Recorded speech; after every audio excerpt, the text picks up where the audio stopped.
আসসালামু আপনাদের সকলকে স্বাগতম জানাচ্ছি CyberTeach360 ইউটিউব চ্যানেলে। আপনাদের সকলের জন্য সুখবর, কেননা CyberBangla আপনাদের জন্য ফ্রি একটা কোর্স নিয়ে এসেছে যেখানে আমরা ইথিক্যাল হ্যাকিং এবং ওয়েব পেন টেস্টিং এর বিভিন্ন বিষয় নিয়ে আলোচনা করেছি। ওকে, তো এই কোর্সটার নাম দেওয়া হয়েছে ওয়েবসাইট ইথিক্যাল হ্যাকিং এবং পেন টেস্টিং উইথ CyberBangla, কারণ CyberBangla কমিউনিটির পক্ষ থেকে এই কোর্সটা ফ্রি দেওয়া হচ্ছে। এই কোর্সে আমরা বিভিন্ন টপিক নিয়ে আলোচনা করেছি। আমরা প্রথমে আলোচনা করেছি সাইবার ল নিয়ে, যেখানে আমরা দেখিয়েছি যে কোন আইনগুলো আপনাকে মেনটেন করতে হবে যখন আপনি ইথিক্যাল হ্যাকিং এর কাজগুলো করবেন, সাইবার সিকিউরিটি বিষয়গুলো করবেন, এবং পাশাপাশি যখন পেন টেস্টিং করবেন তখন আপনাকে কোন রুলস মেনটেন করতে হবে যেন আপনার এই রুলস ব্রেক করার কারণে আপনাকে দণ্ডনীয় অপরাধের মধ্যে মানে না যেতে হয়। ওকে, পাশাপাশি আমরা এই টপিকে দেখিয়েছি যে আপনি কিভাবে অ্যানোনিমাস হতে পারেন, কারণ অ্যানোনিমাস হওয়া খুব বেশি ইম্পর্টেন্ট। যদি আপনি অ্যানোনিমাস না হতে পারেন তাহলে কিন্তু খুব সহজে আপনাকে ট্র্যাক করা যাবে। ওকে, এরপর আমরা বেসিক ওয়েব নলেজ নিয়ে আলোচনা করেছি। যেহেতু মূলত এটা ওয়েব পেন টেস্টিং এর উপরে অথবা ওয়েবসাইট ইথিক্যাল হ্যাকিং এর উপরে, এখানে প্রথমেই আমরা বেসিক নলেজ নিয়ে আলোচনা করেছি, বেসিক ওয়েবের বিষয়গুলো, যেন আপনি এরপরে যে অ্যাডভান্স লেভেলগুলো আছে সেগুলো ভালো করে রিয়েলাইজ করতে পারেন। ওকে, তো বেসিক ওয়েবে আমরা দেখিয়েছি ওয়েবসাইট কিভাবে কাজ করে, আইপি অ্যাড্রেস কিভাবে কাজ করে, ডোমেন নেম মানে কি, তারপরে বিভিন্ন ধরনের মেথড যেগুলো আছে, get method, post method, delete method, এই বিষয়গুলো দেখিয়েছি। এবং আমরা দেখিয়েছি লোকাল ফাইল সার্ভার কিভাবে কাজ করে, তারপরে working principal of HTML CSS, অর্থাৎ HTML একটা ওয়েবসাইটে কিভাবে কাজ করে সেই বিষয়গুলো বেসিক ওয়েবে আমরা দেখিয়েছি। এরপরে আমরা আলোচনা করেছি ইনফরমেশন গ্যাদারিং নিয়ে, কারণ আপনি যখনই কোনো ওয়েবসাইট হ্যাক করতে যাবেন অথবা পেন টেস্টিং করবেন, আপনার প্রথম কাজ হচ্ছে আপনার টার্গেট সম্পর্কে ইনফরমেশন গ্যাদার করা। তো সেই জন্য আমরা বেসিক ওয়েবের বিষয়টা দেখিয়েই আমরা আলোচনা করেছি ইনফরমেশন গ্যাদারিং নিয়ে, যেখানে ফুটপ্রিন্টিং রিকন নিয়ে আলোচনা করেছি, এনএস লুকআপ নিয়ে আলোচনা করেছি।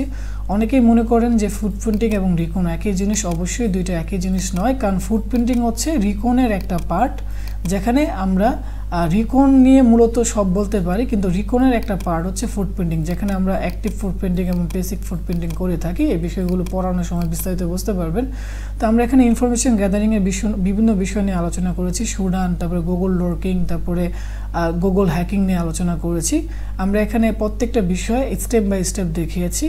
এরপরে আমরা ইমিউরেশন এবং স্ক্রিনিংয়ের বিষয়টা দেখিয়েছি, কারণ আপনি যদি ইমিউরেশন অথবা স্ক্রিনিং না করেন তাহলে কিন্তু আপনার টার্গেট সম্পর্কে পূর্ণাঙ্গ নলেজ আসবে না, সেক্ষেত্রে আপনি ভালো করে পেন টেস্টিংয়ের বিষয়টা করতে পারবেন না। পাশাপাশি আপনি যখন আপওয়ার্কে কাজ করবেন অথবা ফাইবারে কাজ করবেন, তখন কিন্তু একটা ওয়েবসাইট আপনাকে দেওয়া হবে, বলবে যে এই ওয়েবসাইটের আপনি পেন টেস্টিং করে দেন, এর জন্য আপনাকে $10 দেওয়া হবে অথবা $50 দেওয়া হবে। তো প্রথম কাজ কিন্তু হবে আপনার এই ইনফরমেশন গ্যাদারিং করা। তবে অবশ্যই ইনফরমেশন গ্যাদারিং অনেক কিছু আপনি বাইরের কাছ থেকে পেয়ে যাবেন, কিন্তু বাকি যে বিষয়গুলো আছে যেমন ইনফরমেশন স্ক্রিনিং, এগুলো কিন্তু আপনার নিজে করতে হবে। এজন্য আমরা এই টপিকে প্রথমে, এরপরে আমরা ইনফরমেশন গ্যাদারিংয়ের পরে ইনফরমেশন এবং স্ক্রিনিংয়ের বিষয়টা দেখিয়েছি। আপনি কীভাবে পড স্ক্রিনিং করতে পারেন এনম্যাপ দিয়ে, তারপরে নিক্টো দিয়ে, রাট স্ক্যান দিয়ে, তারপরে আরও যে বিষয়গুলো আছে গোবাস্টারের কাজ, তারপর SMB এর কাজ, এই বিষয়গুলো আমরা দেখিয়েছি। তারপরে আমরা সবার শেষে একটা ইম্পর্টেন্ট টপিক নিয়ে আলোচনা করেছি, সেটা হচ্ছে টপ 10 OWSP যেগুলো আছে, যেমন SQL injection, OS injection, LFI, cookie stealing, তারপরে ক্রস সাইট স্ক্রিপ্টিং অ্যাটাক, এই বিষয়গুলো নিয়ে আমরা আলোচনা করেছি। এরপরে সবার ইন্টারেস্টিং পার্ট, সেটা হচ্ছে শেল আপলোডিংয়ের বিষয় এবং প্রিভিলেজ এসকেলেশন, সেই বিষয়টা দেখিয়েছি।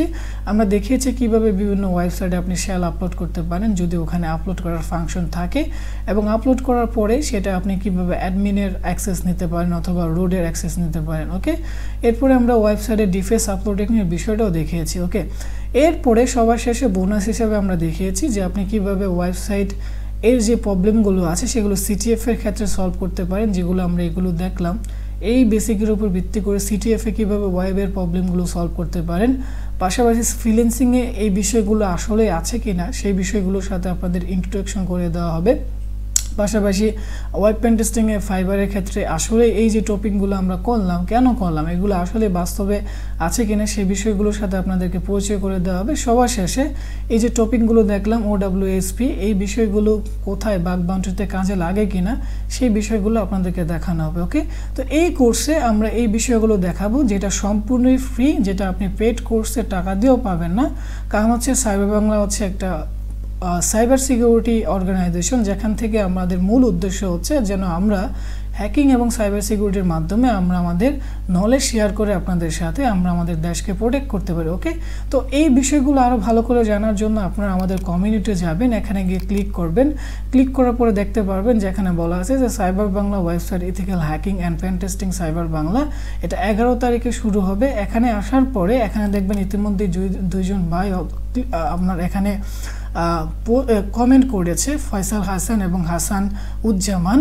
তো এখানে আসার পরে এখানে লিঙ্ক দেওয়া আছে, এই লিঙ্কে ক্লিক করার পরে আপনারা সরাসরি সাইবার বাংলা যে গ্রুপ আছে সেই গ্রুপে চলে যাবেন। ওকে, আমরা এখানে লিঙ্কে ক্লিক করলাম। ক্লিক করার পরে এই যে এখানে দেখতে পাচ্ছেন এই পোস্টে বলে দেওয়া আছে যে কবে শুরু হবে। তো এখানে এই যে বলে দেওয়া আছে কোন কোন টপিকগুলো আছে। তো এখানে গিয়ে আপনাদের এই টপিকটা পড়ে নেবেন, পড়ে এখানে দেখবেন যে কি কি করা যায়। তো আর কিছুদিন রয়েছে, এর ভিতরে কিন্তু আমরা আমাদের কোর্স শুরু করে দেব। তো আজকের ভিডিওতে এই পর্যন্তই। আপনারা যারা এই ভিডিওটি পছন্দ করে আছেন অথবা যারা এই কোর্সটি করতেছেন তারা অবশ্যই সাইবার বাংলার এই গ্রুপে গিয়ে এখানে গিয়ে আপনারা মানে এই গ্রুপের সাথে জয়েন হয়ে থাকবেন। 11 তারিখ থেকে ক্লাস শুরু হয়ে যাবে। ওকে, তো সবাই ভালো থাকবেন, সুস্থ থাকবেন। আজকের ভিডিওতে এই পর্যন্তই। আসসালামু আলাইকুম।